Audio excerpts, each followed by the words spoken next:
Hello students, today we will be discussing simple harmonic motion for our Phys 211 or 215 lab. I'm Hassan. Next slide. So, harmonic motion is a repetitive and oscillatory motion around the stable equilibrium point where the mass and the restoring force try to return the system back to the equilibrium. Now, special harmonic motion is a special kind of harmonic motion where it obeys the Hooke's law that tells us that the restoring force is proportional to the displacement of the mass, but in the opposite direction. So the force is proportional to the displacement, as you can see, and so we just put an equal sign with a proportionally constant k, which we'll figure out that it's the spring constant in the next slide. So these are some of the examples of simple harmonic oscillation, like the one that you have a mass attached to a spring, so it oscillates from the equilibrium point, and also like a simple pendulum experiment that we have done like a couple of lab earlier, and a sound wave, like when we hit something on the floor, that produces sound because the oscillation propagates through the air and comes to our ear. And also electromagnetic wave, uniform circular motion, and there's like so many examples of simple harmonic motion. Next slide. So first we want to consider to measure the spring constant of a vertical spring. We know the weight is the force that a mass is attracted to the earth. So weight is just simply the mass times the acceleration due to gravity.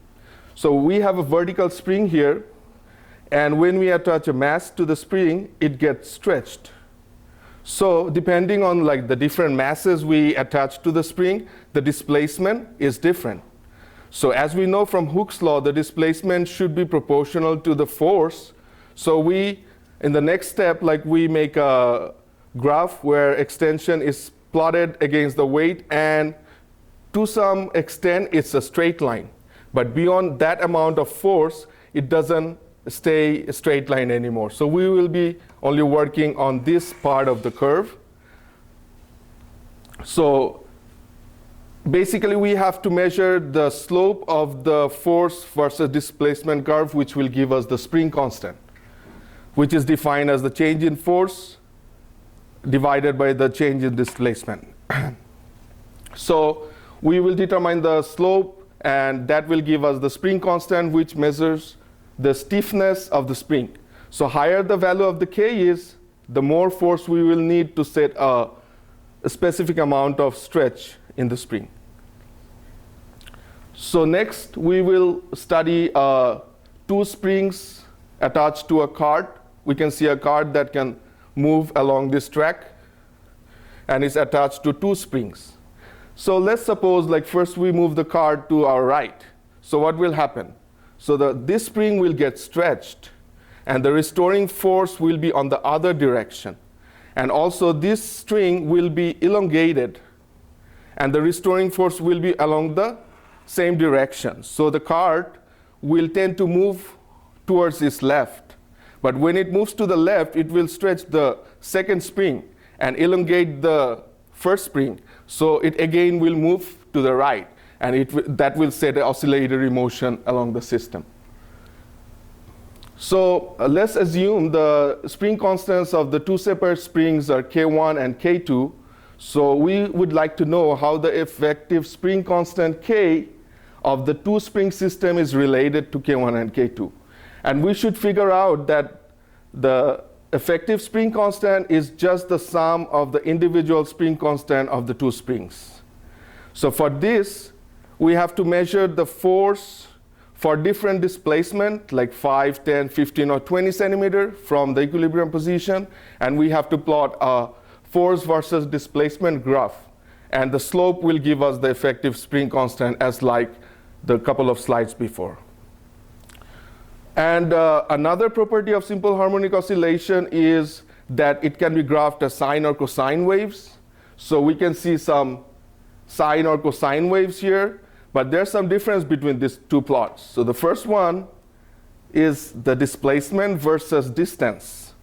Suppose like, I hope that every one of you might have like threw some stone in a pond. So what happens next? So when we drop a stone, the water particle try to vibrate along the up and down, and the wave propagates through the surface of the water. So this is how the wave is propagating, and this is the displacement of the amplitude. So we can see the amplitude is the maximum displacement from the equilibrium position, and one wave is considered to be that consists one crest and one trough. So this whole thing is one wave. So the length of one complete wave is called wavelength. On the other hand, if we plot the displacement versus time, as always, then the distance between two consecutive crests or two consecutive troughs gives us the time period. Next.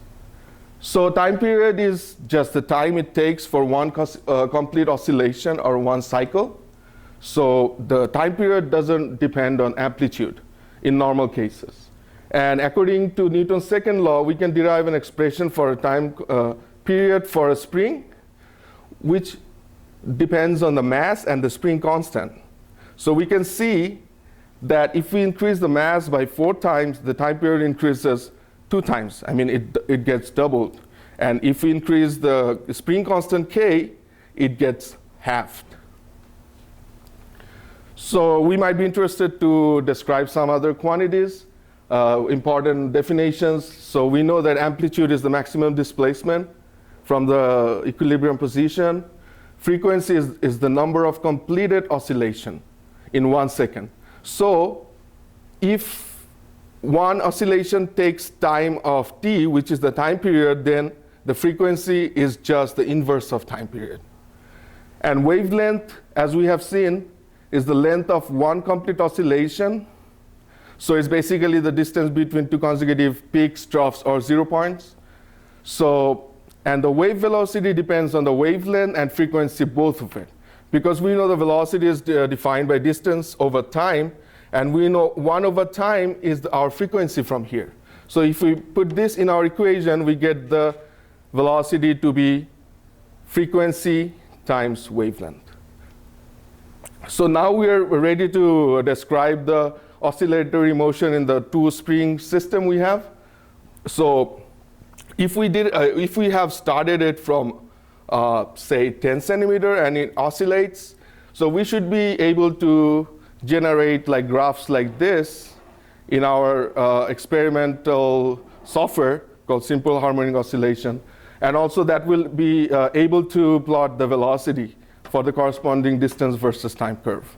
So ideally, we are supposed to get a sine or cosine curve like this, which you can see is like uniform in amplitude, but this is really an ideal case. But we have to combat with the friction and other damping factors, which really results the amplitude to go down along the propagation of the wave. So these are the sources that you might find helpful in order to understand these concepts. And thank you very much for your attention. Section 2.1, take 3. In 3, 2, 1. Hello students, now we will be dealing with the experimental part of the simple harmonic motion.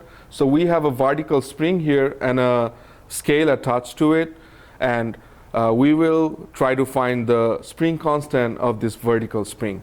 So first, let's record the start position of the spring, which is, to me, it is somewhere in 34.5 centimeters. But there can be some uncertainty in measuring for each and everybody.